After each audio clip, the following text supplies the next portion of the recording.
Hey, can you come get me? Okay, so kind of got bored and decided today we're not really doing much, so I was like, you know what, I've wanted to do this for a while. We're gonna do the timing today, so I'm gonna kind of probably show you guys how to do it. It should add about 3 to 4 degrees, so it'll put me about 16 to 17 degrees on the timing, which will be about perfect, and then I'm gonna leave it alone. So I'm gonna get everything pulled apart and go from there. All right, so there was a lot I didn't film because I'm definitely not gonna do a how-to on this, but I got everything off, the pump gear off. We timed it. So basically the method that I am doing this is the backyard mechanic method. Didn't find TDC. I found a mark on the crank down there. I marked it, and then I did 1/4 of an inch is what I was told. It would be about 3 to 4 degrees, whatever. So I'd be in between 16, 17. Let's call it 16.5 degrees of timing. So we got that all pulled, and then I retarded the engine about 1/4 of an inch. We're gonna get that cleaned up now. I was recommended, power driven diesel recommended ether or starting fluid, because apparently this stuff is stronger than your typical brake clean. So this is what we're gonna use. All right, so we got it sprayed off. I was recommended jiggle it around and spray it. This is what we're using to clean it. I was told the brake clean will be fine, but just I would rather go with what power driven recommended because they work on these things. So I'm gonna get the nut and washer sprayed off as well. Now, I know I do a lot of serious work for a lot of the transporters, but this is not a service that I will offer, but I do a lot of other services to the public for, you know, any of the 12 valves and all that. So there's a lot of other things I can do, but this is just not one of them. So, but yeah, so I'm gonna get all this thrown back on. Basically, I would definitely recommend, if you're going to do this, find top dead center and do this correctly. Verify your pump. I know this pump's never been messed with, mainly because the tamper-proof everything was still on the pump. So I know that this pump was never messed with or removed. Like, this was a completely stock engine when I got it, so I'm not worried about it, but you probably should be. All right, well, I torqued it to 160 foot-pounds, and hopefully that doesn't come loose, because this is my daily driver. All right, so we just got a package in, so we're replacing these gauges. And here's what the back of the boost gauge looked like. So there was some oil in there. So right here's the line. We just got, these came in, we got boost, and these are white, and then we can turn the light green. So oil pressure and fuel pressure. We're waiting on the 3-pod, so I'm gonna get these wired up as best as I can, and then we'll finalize it tomorrow at the garage. So we got oil pressure, which on this motor we will tap into right about there. And then we will see, fuel pressure is my main concern, and then we'll see what if this boost gauge is as accurate as the last one. So we got a 60 psi on the boost, 100 psi on the fuel pressure, since we should be around 35, 40 at wide open throttle, and oil pressure. So I'm gonna get these wired up. I'm not gonna bore you with the details. All right, this one looks like it could use a little bit more power. The light kind of sucks, but other than that, we have 70 psi of oil pressure, about 19 psi of fuel. So I'm gonna drive around and see how this does, and then the pod should be here tomorrow to clean this up. All right, so we got the electrical figured out on why that middle gauge was kind of a little bit dimmer than the rest of them. It was the boost gauge. And I'm gonna go through today and actually go through and redo the wiring, because I mean, it's just right now I just have them twisted together to make sure they work. Now, I definitely don't recommend glow shift. The boost gauge came and it won't go below 2 psi, so it actually doesn't sit at 0. So that's kind of annoying. But other than that, I think the rest are working just fine. The fuel pressure seems to be right where it's supposed to be. So yeah, there's everything when we started up this morning. So this thing does have pretty decent oil pressure. In the morning, cruising at its coldest temp, it was like 95 psi of oil pressure, and boost, we can get it up to about 30 psi with this turbo. So we might be looking at head bolts or head studs here in the near future. All right, so I won't be getting the pillar for these until tonight, so I'm gonna bring the soldering iron home so I can finish this up later and then remount this, because this thing's getting a little tired. So we're waiting for the module for this today, so I'm gonna start pulling all of this off, get it out of the way, get everything mocked up, see what I want to do to kind of build like a bracket down there. So I'll show you what we got when it actually comes in. Should be around lunchtime. All right, so here is the turbo. This is what's going on with it. So there is no need to take the exhaust housing off because I already welded that, so that wouldn't come off anyway. But we need to revamp this oil drain, because you can see like right here's the low spot. So I'll have to do that at some point, but I'm gonna get this adjusted. I just want this to stay all the way open. It's at the point where like I like the VGT, but I don't like how quiet it is. So I'm gonna get this adjusted so that it's all the way open. I need to put another nut in here. So not a big deal, but somehow we need to find a way to mount the shutoff so that we can use the exhaust brake. All right, so here's the turbo with the actuator off. This is basically what it is. So I want to get these two nuts right there and there. I want to get them cut off, ground this down flush, probably throw a weld back in there somewhere, but I want to make sure that this thing is solid and easy to remove. I also want to put a little bit more pressure on this spring. So whereas before we were running one big nut like that, I might throw one or two more of those actually in there. So, but yeah, I'm gonna go get this ground down and I'll show you the end. All right, so we went and did some modifications. We got all this grinded down, all that grinded down. And slide this off now. We welded that and then grinded the crap out of it, because even though the weld didn't look too bad, it wasn't perfect. I couldn't really dial the machine for one weld, so I'm not worried about it. But it's enough to hold. Then I had to cut it, most of the weld off with a cutoff wheel. So now this slides right over. Install the spring, install said washer, install flathead nut that way, and then we will install another spacer nut in there like that. So now the plan is the exhaust brake, this can pull on that all the way, and there is plenty of clearance there. We'll have to fabricate this arm next. I'm not sure how I'm gonna do that, what we're gonna use, but there is that much. Now that's open all the way. Now if I wanted to, I could back this nut off. If you don't want it to be open the whole way, like say you're towing, you have an adjustment there. That's how that'll work. I want it to be run the whole way open, so I'm gonna back this nut entirely off. All right, so we got this piece welded on exactly where we're going to use it, and realize that this piece here, you can pull this out of the turbo, so if I ever need to move this to another turbo, we can reuse this collar here, so if I ever get a new center section. All right, so I was wondering why this thing was sliding pretty rough, and I thought it was because I got slag in there or something. So apparently this one right here, I don't know if you guys can see it, but there's a crack about 3/4 of the way through this thing. So I don't know, we might start doing some upgrades here soon, because I might just get the new turbine, the exhaust turbine, the new upgraded intake side and upgraded housing, as well as, I mean, it's like $500-600 bucks to do all that, but I mean, if I'm gonna have no more issues, like this is just, I'm gonna throw this back in, and hopefully if I can't make it work, then that's what probably we'll end up doing. So here's everything all laid out and apart. So here you can see that comes off pretty nicely. All right, so even though obviously we couldn't fix it, it moves so much smoother now. So I'm just gonna leave that as is. We're not gonna tear it apart anymore. I'm gonna throw everything back together, clean it up, and then throw it back on the truck, and then we can get this thing welded by tomorrow. All right, well, there it is back together. Let's see. Oh, it moves so smoothly. I cleaned out all the journals on the inside as well. So that is awesome. All right, so it has been a few days. I've been messing around with this thing, okay? So I found out, I welded a piece there, and we're gonna go off of the intercooler boot, because then it can have a little bit of flexibility, and we can have these vanes all the way open, and then it'll close. But unfortunately, what I'm finding out is this thing is not strong enough until it gets about halfway, and it really just kind of doesn't cut it. So what I'm gonna try to do at some point, I mean, we'll try to redo this. I kind of have a wire on it now, and it's twisted up, and it's like really tight. This is just phase one of getting this thing to work, because there will be plenty of it. I put the switch here because there was already a hole. Eventually I want to get the one on the shifter, but not right now. So I turned it on, and then what I actually have to do is come over here. You can see it right there, and then I put pressure on it, and then it'll actually hold itself.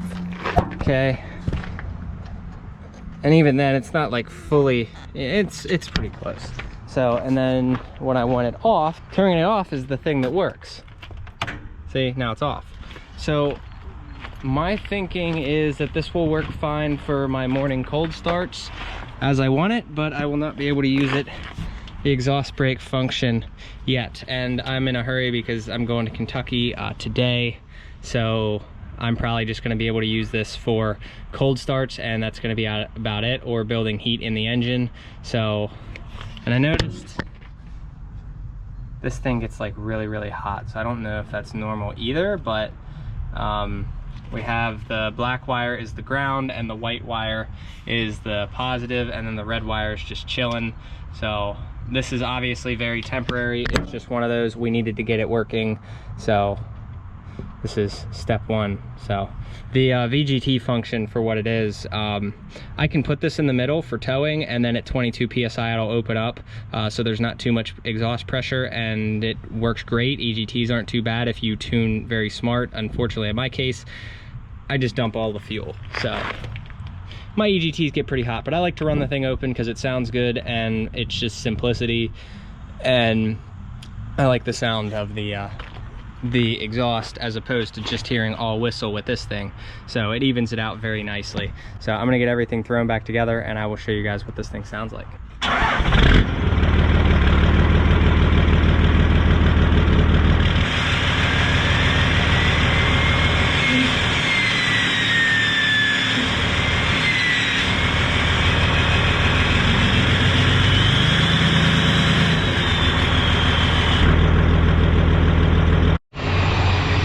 Okay, so we somewhat got it figured out. You can hear it.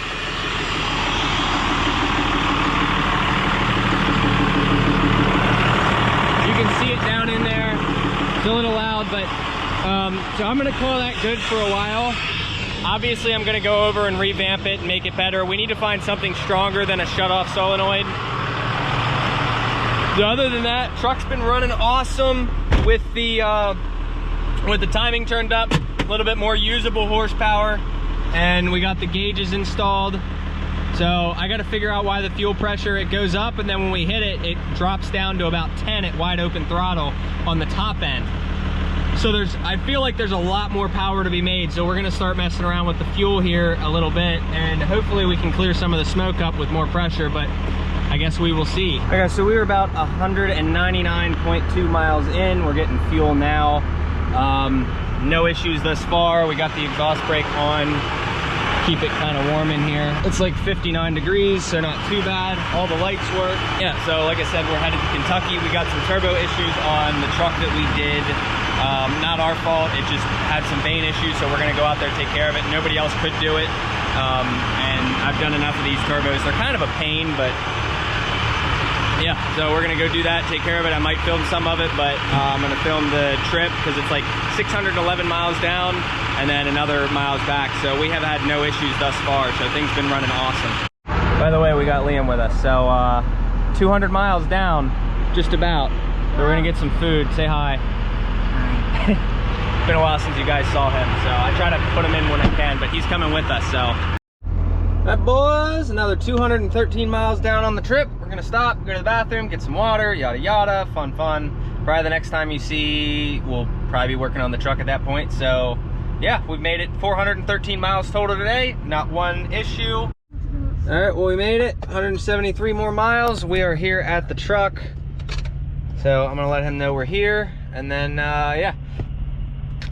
All right, well here it is. We got some vane problems, so the old Sterling you guys seem to like.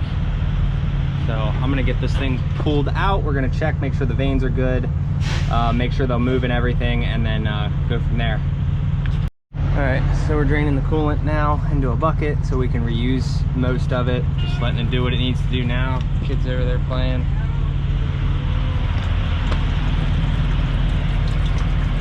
Yep. We're gonna filter it as it goes in, obviously, so we're not gonna like throw any particles that are in that bucket. It's a pretty clean bucket, but should work. All right, hard part number one is done. We got the thing in, everything straightened out, everything looked good.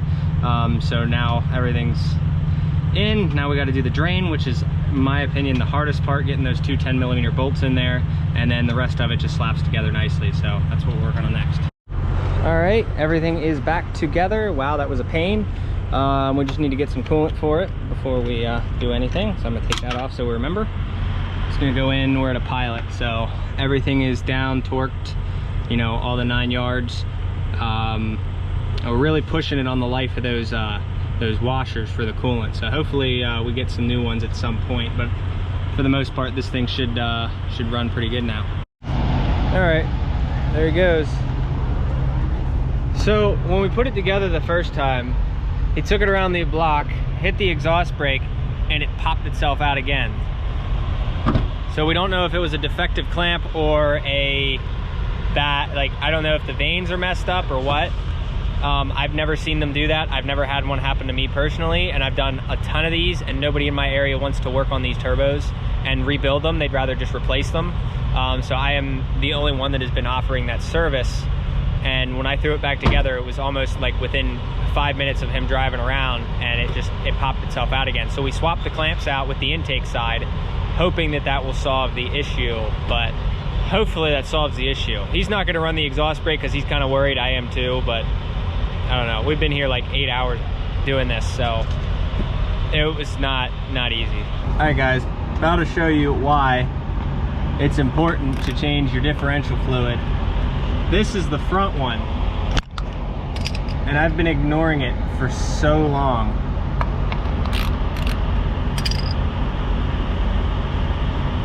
There's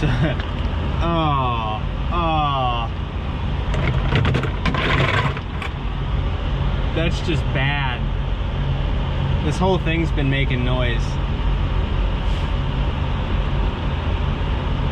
That's so bad. I'm gonna get these bolts taken off and show you just how bad it really gets. Oh yeah, there's a bunch of chunks that came out and everything. It's pretty dark, so I went and got some new fluid. Not that that's gonna help. I spent 50 bucks. 50 bucks I didn't want to spend, but you know what, whatever. 50 bucks just for a differential to grenade. I swear if this thing grenades, we're just gonna take off the U-joints and just run as a two-wheel drive, take the drive shaft off and everything, because I don't feel like dicking with it. I got other things I want to do. All right, moment of truth. There's like air bubbles and stuff on here, so. Look at that.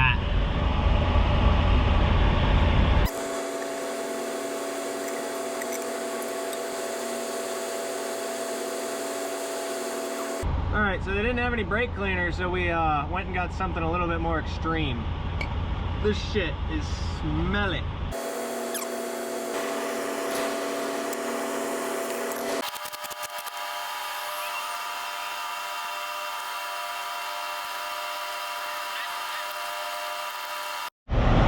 All right, well, we are good to go. Front differential is done. I checked the tranny fluid. It came out really nice looking, as it always does for some reason. So I have the breather for that, like up on the top, like somewhere on the tunnel. The front breather must have been ripped off, so I guess that's why that looks like that. And then the rear is a little low and a little brown, so we're gonna do that when we get back. And the breather I actually have for that stuffed under, you can actually see it right there. It's sticking out of the gooseneck plate, so shouldn't have any issues there. I'm gonna call that good, and we're gonna drive 611 miles home. So goodbye to you. This thing has been such a pain. Whew. Hopefully no more issues, but luckily this one wasn't on me. So I mean, yeah, I was the last one to work on it, but like I didn't exactly touch the turbo.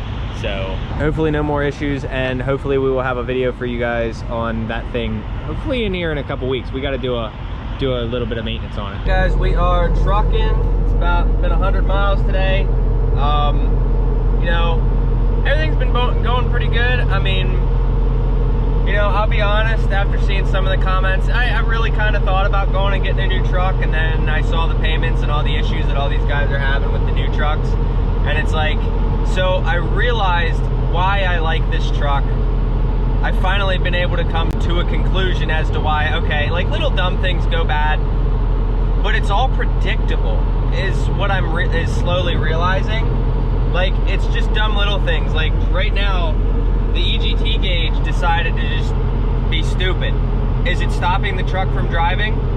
No.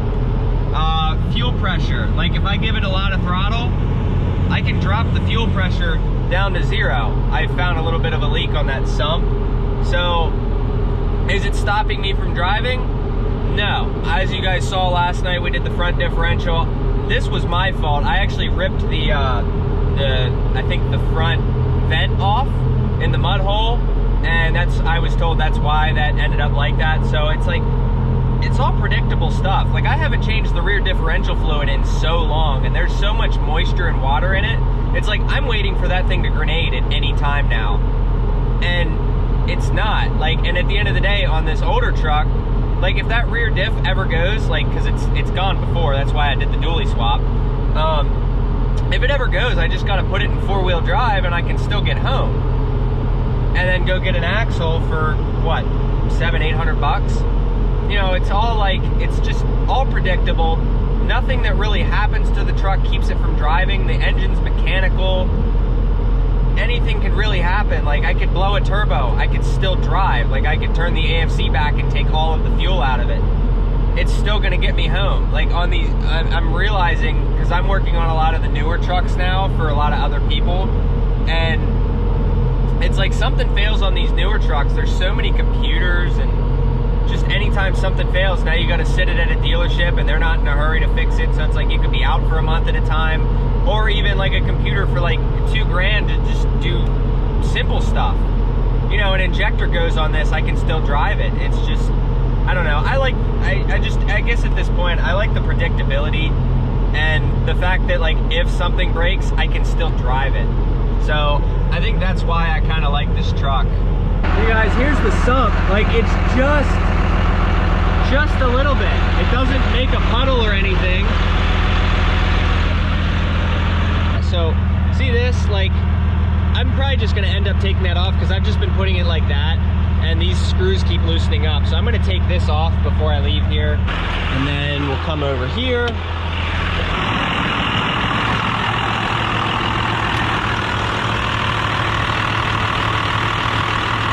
Yeah, that was a terrible idea. That fuel shut-off solenoid. Because like if you, I don't know what's up with that solenoid, but like if I turn it on, after about 2 or 3 minutes, it gets so hot and then it starts smoking. So like the exhaust brake works for like 3 minutes and then it's just so hot. Like I thought it was gonna catch fire this morning. It started smoking, so I watched it. So I'm gonna have to find something else. I might just get a controller for it because it's just at the point where I love this turbo, but figuring that exhaust brake out is a pain in the ass. All right, so that's about 15, but I noticed it used to idle at like 20 plus, and now it's lower. I went and tightened it up. I'm gonna check the other fitting, but like, this seems low again. This is like 15, but then if I hit the throttle, it goes down, but then it starts building. We're at 1,500.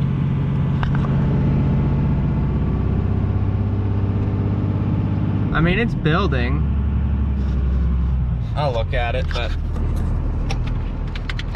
just minor stuff. It's like, it took me like, I don't know, I've been here 2 minutes. Yeah, see, there's your glow shift. You can see like it's at like 2 PSI. So, I mean, it's not a huge deal, but I don't recommend glow shift, but I don't know. They do make, I think it's Autometer makes a factory matching set of 3, like, or of any of this that matches your dash. So I think this is really the only problem that the truck has left. That I might just put the 4-wheel drive actuator back in. I wanted to get this to work, but I'm just probably gonna put the actuator back in. But this is really all that's left, is I just need a cluster at this point, and it's pretty much done. Like, you know, I could do like little, I'm gonna do little minor things, you know, add and do some other stuff, but as for what it physically needs, I'd say just a cluster at this point. Like there's really, like I'm just gonna keep doing stupid stuff because I want the exhaust brake to work, and I'm gonna change all the bulbs for LEDs because of the tinted taillights, and just maybe some fender flares, some spacers up front, maybe a manual locking hub set because the front differential's making noise, but I don't know yet if it grenades before then. If it doesn't, I don't know. It's not that, like, it's got a little bit of slop in it, but it's not worth really fixing because I don't know. I mean, it's not broken, so I don't know. It's got oil in it. It's not leaking an insane amount of oil anymore like it used to, and I'm gonna keep running her. So if anybody wants to pay a $1,200 a month for a truck payment, let me know, because I'll take a new truck. But every time I put 250 bucks in this thing, it makes me $4 grand. So that's kind of like my ratio back and forth. So $4 grand, throw 250 bucks in it, worth of whether it needs it or not. So, but when we get back, we'll probably do the rear differential and the transmission fluid. All right, so this kind of throws me off. So I literally went to take off and this went down to 0. And I've actually never felt this thing so responsive before. So like, I have no clue, like obviously like that's an issue.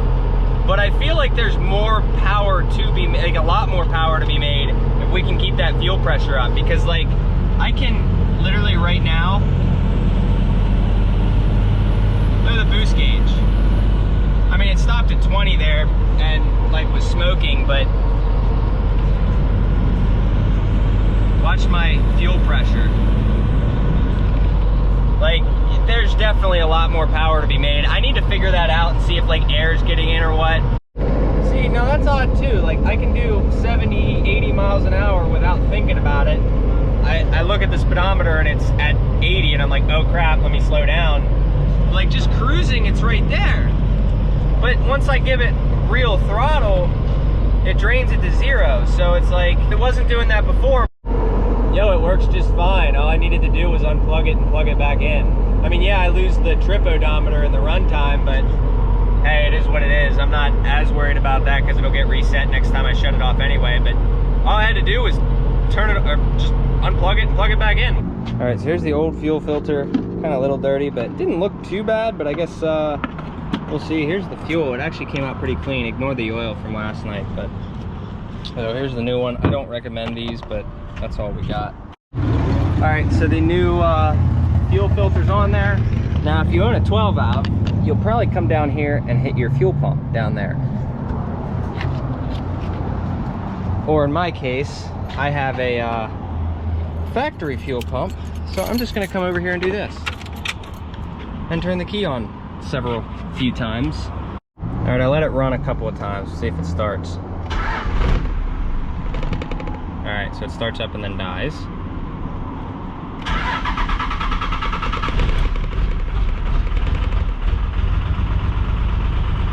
Let it build, let it build.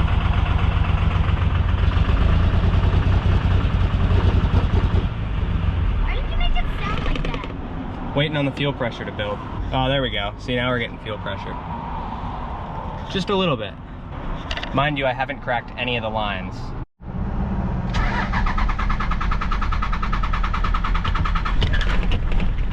Oh, we got her. We got it.